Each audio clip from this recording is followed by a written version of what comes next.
L'oxydation des protéines. Alors, la production de groupements carbonyles sur la protéine devient non fonctionnelle. Ces groupements peuvent être générés soit par oxydation directe d'acides aminés, soit par conjugaison avec des produits de peroxydation lipidique, soit par glycation, fixation de glucides sur la protéine, produisant donc des AGE ou Advanced Glycation End Products. Leur groupement carbonyle est fixe des protéines, augmente avec l'âge, particulièrement dans les kératinocytes et les fibroblastes.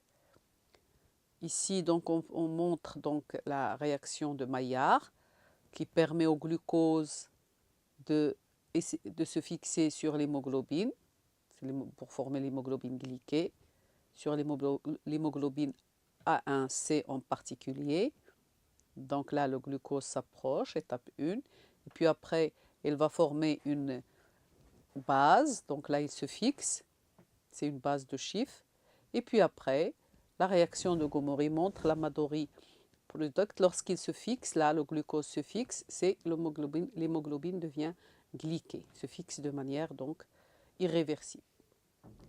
Les maladies et situations dues à l'oxydation des protéines, c'est l'arthrite rhumatoïde, l'ischémie, le vieillissement, l'alcoolisme, la cataracte et le cancer. Les systèmes de défense contre les protéines oxydées, ce sont les protéines de choc thermique et le protéasome. Les protéines de choc thermique qui sont produites par l'organisme pour aider les protéines en cours de synthèse à acquérir leur forme tridimensionnelle.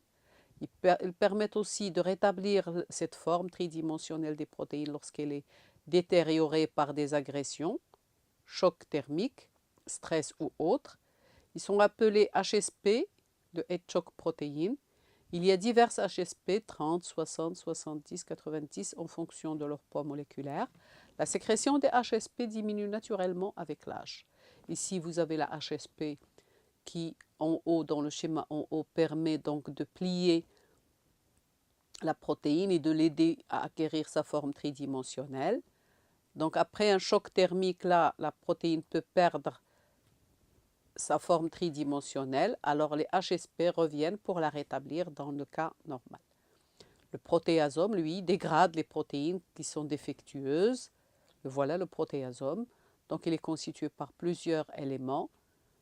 Une base, donc le milieu constitué par différents types de protéines, alpha, bêta, bêta, alpha, et puis par un couvercle que vous voyez là. Donc une base, couvercle et le centre où a lieu la dégradation. Alors les protéines qui doivent être dégradées par le protéasome doivent être ubiquitinylées. 3 ou 4 ubiquitinylations vont avoir lieu grâce à des ubiquitinyligases, 1, 2, 3 et 4. Alors à ce moment-là, la protéine taguée sera reconnue de cette manière-là, taguée par ubiquitinylation, sera mieux reconnue par le protéasome qui va l'internaliser et la dégrader, libérant donc des peptides qui peuvent être recyclés par la cellule et réutilisés pour fabriquer de nouvelles protéines. Ici, donc là on montre en protéine la rouge, plusieurs ubiquitinylations E1, E2, E3 et E4, ce qui rend la protéine ubiquitinylée et reconnaissable par le protéasome qui va l'avaler et la dégrader en peptides. Voilà, je vous remercie.